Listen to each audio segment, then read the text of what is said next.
కూరాడ గ్రామంలో దొంగతనాలతో పాటు కొత్తగా శిలాఫలకాలను ధ్వంసం చేసే వ్యక్తులపై చట్టపరంగా చర్యలు తీసుకోవాలని మాజీ సొసైటీ అధ్యక్షులు రావుల ప్రసాద్ పేర్కొన్నారు. కాకినాడ రూరల్ నియోజకవర్గం కరప మండలం కూరాడ గ్రామంలో సోమవారం అర్ధరాత్రి సమయంలో గత ప్రభుత్వంలో 40 లక్షలతో నూతనంగా నిర్మించిన ప్రాథమిక వ్యవసాయ సహకార పరిమితి సంఘంలోని శిలాఫలకాలను గుర్తు తెలియని వ్యక్తులు ధ్వంసం చేశారు. ఈ ఘటనపై 18వ తేదీ మంగళవారం పోలీసులకు ఫిర్యాదు చేసిన సీఈఓ గుణ ఈ సంఘటనను గ్రామ వైఎస్ఆర్సీపీ పార్టీ నాయకులు సొసైటీ పరిధిలో ధ్వంసమైన శిలాఫలకాలను పరిశీలించారు. ఈ సందర్భంగా వారు మాట్లాడుతూ రైతాంగానికి చెందిన ఈ సొసైటీలో వ్యవసాయ పెట్టుబడి నిమిత్తం బంగారు రుణాలు తీసుకున్న బంగారం ఈ భవనంలో ఉన్నదని, ఇలాంటి సంఘటన జరుగుతుంటే ఆందోళన చెందవలసి వస్తుందని, ఈ విషయంపై అధికారులు గాని పోలీసులు గాని పట్టించుకోవడం లేదని వాపోయారు. ఈ సంఘటనపై ఉన్నతాధికారులు స్పందించి ధ్వంసం చేసిన వ్యక్తులపై కఠిన చర్యలు తీసుకుని వారిపై చట్టపరంగా చర్యలు తీసుకోవాలని కోరుకుంటున్నామని అన్నారు. ఈ కార్యక్రమంలో వెలుగుబంట్ల వెంకటనారయ్య, ఎంపీటీసీ బాలాజీ తదితరులు పాల్గొన్నారు. మరి ఎస్ఐ మేడం కూడా జెన్యూన్ అంటున్నారు, ఆవిడ కూడానే కరెక్ట్ పర్సన్ అంటున్నారు, ఆవిడ కూడానే. మరి ఆవిడే వచ్చి ఇక్కడ ఈ బ్యాంకు ఉన్నది కనుక ఆల్రెడీ వచ్చి గేటు దూకి లోపలేమో శిలాఫలకాలు బద్దలు కొట్టారు అంటున్నారు. రేపు పొద్దుట మళ్ళా ఇక్కడ గోల్డ్ ఉంది,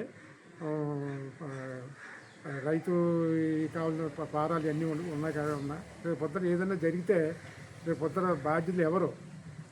మరి అలాంటి బాధ్యతలు ఉన్నప్పుడు మరి మన పోలీసు వారు ఎంక్వైరీ చేసుకుంటే, ఈ పోలీస్ మేడం కూడా చాలా జెన్యూన్ ప్లస్ కరెక్ట్గా ఉన్న మనిషి అంటున్నారు కనుక ఆవిడనే వచ్చి ఒకసారి విజిట్ చేసి ఇక్కడ ఒకసారి రేపు పొద్దుట ఏదైనా జరగకుండా ఉంటే అందరికీ మంచిదండి. ఇది మనం వేరే ఉద్దేశం కాదండి. మీరు వచ్చి ఒకసారి ఎంక్వైరీ చేయమని కోరుతున్నానండి. ఇది సొసైటీ బిల్డింగ్తో పాటు బ్యాంకు కూడా ఉంది. ఇక్కడ ఈ శిలాఫలకాలు పగలగొట్టడం అనేది చాలా బాధాకరమైన విషయం. ఎవరు పడగొట్టారు అనేది కూడా మాకు తెలియట్లేదు. గతంలో కూడా సచివాలయం మీద ప్రారంభోత్సవం శిలాఫలకాలు కూడా పగలగొట్టేశారు. ఇప్పుడు మళ్ళీ సొసైటీ బిల్డింగ్ మీద పడి ఇవి కూడా పగలగొట్టడం జరిగింది. దీని మీద ఎస్ఐ గారికి, పంచాయతీ సెక్రటరీ గారు కంప్లైంట్ ఇచ్చారు. అలాగే ఇప్పుడు సొసైటీ చైర్మన్ గారు, అలాగే మన సెక్రటరీ గారు కూడా తీసుకెళ్ళి మన ఎస్ఐ గారు కంప్లైంట్ ఇచ్చారు.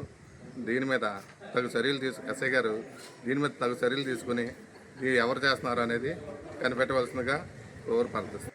ఇది కూరాడ గ్రామంలో రాజకీయ వాతావరణాన్ని దెబ్బతీయడానికి కొంతమంది ఆకతాయి పనులుగా మేము భావిస్తున్నాము.